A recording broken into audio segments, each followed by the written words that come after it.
So today we're going to be working on the basic guillotine choke. Okay, basic guillotine choke. Okay, choke is going to be applied to the neck. Okay, so real simple. Let's just talk about how we do the choke by itself. Everything, no dealing with an aggressive opponent, no on the ground, just the standard choke. Okay, so understand the position that his head needs to be in and what my arms and hips need to be doing. Okay, so anytime a person's in this bent over position and their head ends up anywhere in my rib area, even like close to my chest, okay, this is a position where they could be guillotined. Okay, so let's just talk about the hand position. Okay, my arm is going to be around the neck. Okay, so realistically, I want to try to close off as much as I can this space right here. Okay, first thing is going to be my rib area. I'm going to try to fit it right into that space where his neck and trap are. Okay, so I fit my ribs right into that space, preferably as high up into the armpit as possible. Like, I don't want him to be like down here. All the space right here is no good. So I want to try to fit myself right into his neck area right here. The other arm is going to wrap nice and tight, killing any kind of space whatsoever. I'm going to wrap it around his neck. Okay? Most people are going to end up with this more or less 90-degree kind of angle. If you've got longer arms and you can get to this kind of like V where you're punching the ceiling, it's even better in some cases. Okay? You got a lot more leverage. You can close up on the neck. Okay? But most people are going to be more or less here. Okay, that's fine. So we're going to here, I fit my rib right into that neck area. I wrap the neck nice and tight. Every time I'm doing these moves, everything is cinched, okay? I'm not going to just like wrap the neck nice and loose, okay? Everything has to be tight. So I wrap with a little bit of force and a little bit of tightness. So right here, I got my hand poking out the other side right here, okay? My free hand is going to grab the meat of my pinky, okay? This little meat right here, your pinky right here, it's going to come through and it's going to grab, okay? There's a couple different ways you can grab, but this is, I feel, is the best. The hand is already in this perfect position. This just comes right over top and it grabs. Okay? If you find that a variation works better for you, great. But let's just try it like this first, and then we can add variations. So we're here. We fit in nicely. Notice how I have my legs bent for a good base. So I wrap the neck. I come through and I reinforce, and everything gets tightened up. So my elbows come back to my ribs. It just locks everything in place. The less space, the better for me. Okay? Now the motion is going to be dropping down with my shoulder and elbow, and then lifting up with my wrist. Okay, so this is the motion right here. Really want you to exaggerate driving that head down. Okay, I don't want to just lift up like this. See how my elbow's higher? It's putting less pressure on the back of his head. Okay, I want to force his head down while cutting up on the throat. Okay, so that's my arms. Okay, now let's get my legs involved in it. Okay, because the legs are our strongest part of the body, so let's utilize them any way we can. So I grabbed here. Now, as I close everything down and apply the pressure that I need to, keeping my legs nice and bent, I'm going to walk my hips into him, kind of making his hips a little bit like heavier and sagging. So I'm here, lock everything in, I start to squeeze, and then I walk my hips right in. Perfect, and he gets a nice tap. Okay? But it only works because everything is tight the whole time. Okay? If I'm here and John, and I'm just like, I just grabbed his neck, like he can feel like there's nothing there. He can probably pull his head right out, no problem. Okay? So again, we fit our body right into this rib area, wrap the neck nice and tight, come through in between the shoulder and my body, grab that meat, cinch everything in there, hips come in as I apply. See how my body kind of tweaked downward towards the head that I'm attacking? That's what you want, right there. Bent knees the whole time. All right, other side. So it's here, I fit in nice and tight, wrap the neck, no space. Reinforce the choking hand, elbows come back to the body, add the pressure, down and then up, see, down with the elbow and then up with the wrist. And then I add my hips. All right, and we'll get the tap and then we let go. Okay, let's give it a shot. We got a group of three, that's fine, jump right in. Okay, good, time. Okay, so now let's put it into like a real life situation, okay? Let's imagine like I'm getting into a fight, okay? I got this guy here, he's barking at me, yelling, okay? Understanding our distance is always important, okay? Knowing this distance right here where we're fighting and John puts his hand out, I put my hand out, I'm nowhere gonna be hit, okay? So that's understanding our green zone. I know I'm good from this position, okay? Earlier in our curriculum, we dealt with somebody trying to aggressively punch us, okay? If they're here, they're trying to come at us with a punch, what did we do? Crashed into our body, we locked up his hips, and we worked for the takedown, okay? So I want to make sure that I don't hang out in this zone right here where he could punch me or grab me, okay? I want to initiate the clinch, okay? But another option might be is he might try to take me down, okay? If he goes to take me down and I come in with that crashing clinch and he goes underneath it, right? Now I'm right into his legs and he's going to maybe take me down and dump me on my head, okay? All right? So if I see that person kind of going down and reaching for the legs, that's normally how somebody's going to take you down, okay? If they were like an experienced wrestler and they do it all like nice and correctly, right, it might work better. But most of the people, if they want to go to take you down, they're going to do it like this. They're just going to come right at you with their legs and their arms, excuse me, right?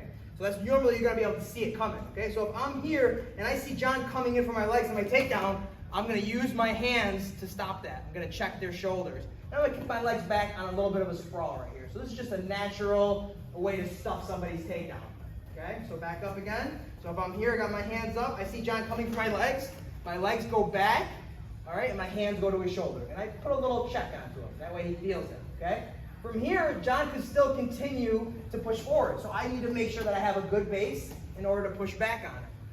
Okay, if I check John and my legs are strong, my legs are straight and I'm standing up like this, so if I'm here and John comes in and I check him like this, he can blow right past my hands and still knock me over.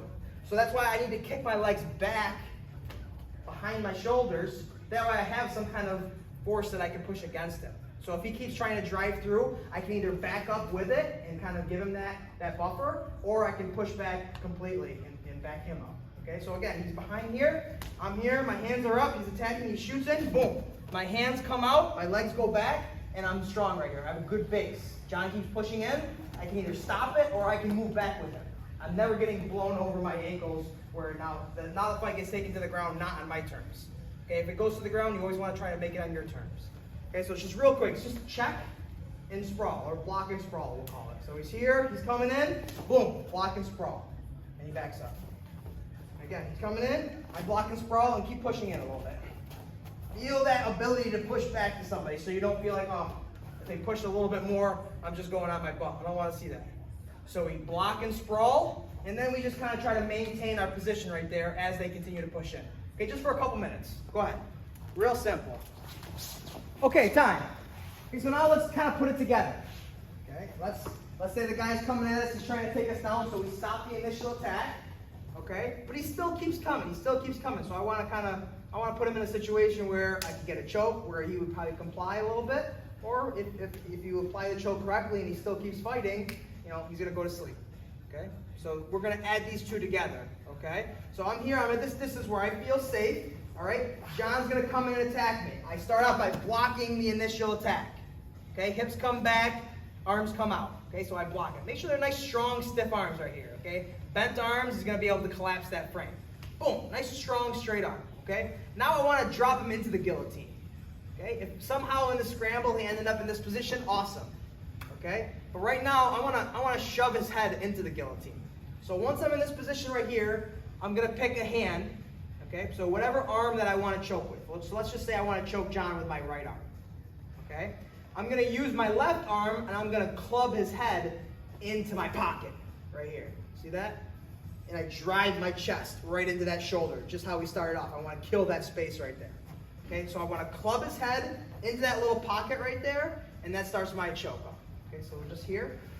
Boom, he's already trying to drive in. He's reaching for my legs, right? I want to make sure that I maintain this distance. Okay, when I'm ready, I'm going to drop his head, and I kind of step in. Okay, notice when I step in, I'm still kind of leaning forward. Right? I'm not stepping in like this. Okay? Now it puts his legs really, really close to mine so we can grab him and really try to work the takedown, okay? I don't want to give him my legs easily. So even when I attack the guillotine, notice how my legs are still behind my hips. He's got to really reach to get to them. Okay, again, even in this position right here, he may keep trying to drive into me. So I need to try to throw him off. That's why you need to have those hips back. Okay, right from here, okay? Now when I feel like he's stopped driving through or he tries to pull his head back, that's my key, when he tries to bring his motion that way or stop. Once I feel him trying to pull away, I'm going to reinforce the grip. Now you see how he's backing up. Now I can start to walk in and apply the guillotine. Okay? But you got to be careful of applying the guillotine while he's still driving forward. Because remember, we're walking our hips in with the guillotine. So if we wait for him to kind of stop or pull back, that's my time to come. Okay? You just gotta be careful. Not saying that you can't, but if he's still driving forward and I try to get the guillotine, maybe he grabs my legs and picks me up. We always have to assume that this person's a lot bigger than us. So I don't want to give him anywhere my legs are. Okay? The ability for somebody to just pick you up. So again, he's back here, he's messing with me, I'm like, hey dude, chill, chill, chill, chill. Boom, stop him, right? Club the head, drop it into the shoulder, right? See there? Right, so rotate here. I club it right in that spot, right there. Boom. Legs are still back, shoulders are still forward, and I'm here. Wrap the neck, right? Reinforce the grip, everything stays the same. My legs stay bent, and I walk the hips in as I drop the elbow down. Okay? Never straightening my legs out. Now I'm just all arms. I just have to rely on the arms right now. If I keep my legs bent, I can keep walking the hips in, sorry. Okay? So I'm always right here, nice strong. Okay, don't lean back as much. Naturally, you're going to lean back a little bit because you're walking your hips in. Okay, but don't make it this kind of position. Okay? So again, in this angle, he's here. He comes in, boom, block and sprawl. He pushes a little bit, he pushes a little bit.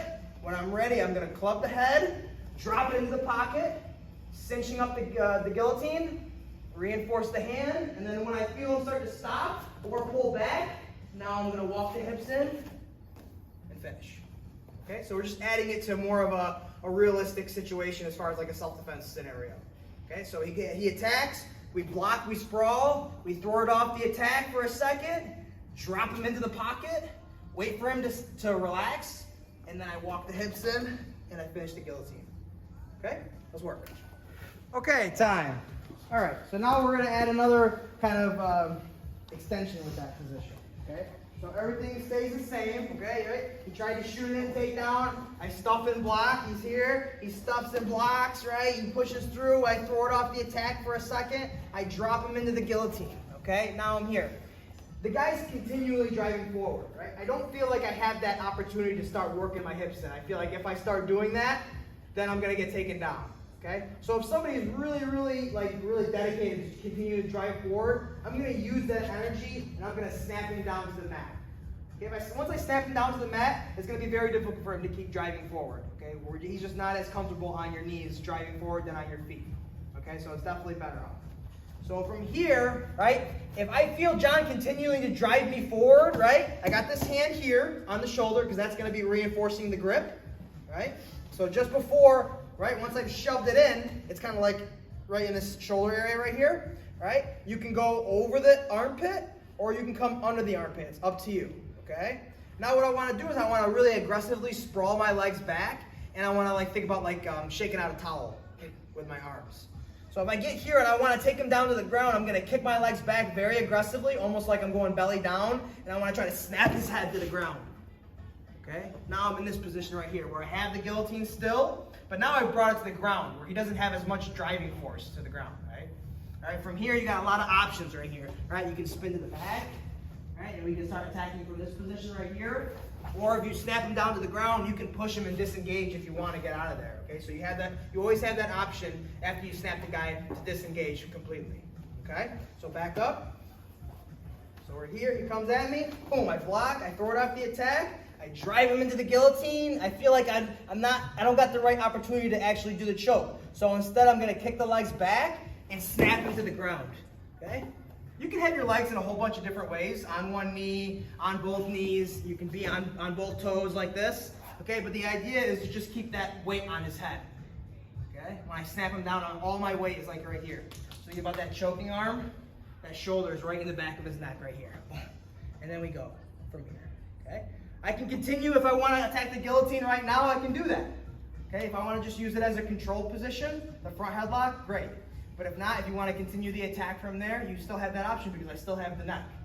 So if I'm here and I want to attack the neck, what I want to try to do is I want to fit that knee that's down. I want to try to fit it inside of his body right here. So I got the neck. I want to try to fit this knee inside. As I fall back, I want to cheat towards the head side. I'm going to throw my other leg over the top to reclaim my guard. So it's here, right?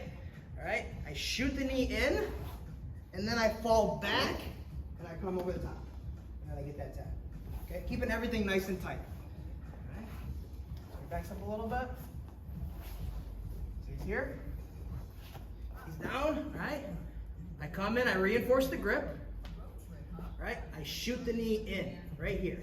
I want to be on his like forearm, more so like this is like the best way to do it because now he can't use that arm to defend the choke. Okay, so that's the best way to do it, is to try to drive that knee inside and kind of pin that arm in. It's here, boom, reinforce the choke, drive the knee in, and I'm here. All right. Okay, one more time from the feet. So he's here, he comes at me, I block, right? Snap him into the guillotine. I feel like I don't have the opportunity, so I'm gonna sprawl and snap him right to the ground. Now I feel like, okay, now he's not driving into me as much. Reinforce the guillotine, drive the knee inside, come over the top, and I get the finish from there. Okay? That's gonna show. No, that's gonna be in the camera. So I have the option of pulling guard with the guillotine. Okay, sometimes it's a good option. Alright, so everything's the same, right? We get to here, we block and sprawl, right? We snap him into the guillotine, right? Maybe I'm trying to snap him, it's just not working, okay? Now I have the ability to pull guard, okay? When I pull guard, I need to elongate his body. You see how his knee and elbow are connected right here? If I try to wrap my guard, sometimes his arm is going to be in the way and it's not going to be as tight. Okay, so I need to get him to a position where he stretches and he elongates his body. So I do that by pulling my butt backwards after I sit. So let me just show you from here. So after I've snapped him into this position right here, and I want to pull guard, I'm going to walk my feet in, I'm going to sit, and I'm going to kick my butt backwards. See how it kind of made space between his knee and elbow? That allowed me to bring my legs around, and now I can attack the guillotine from the full guard. Okay? So let's go back again.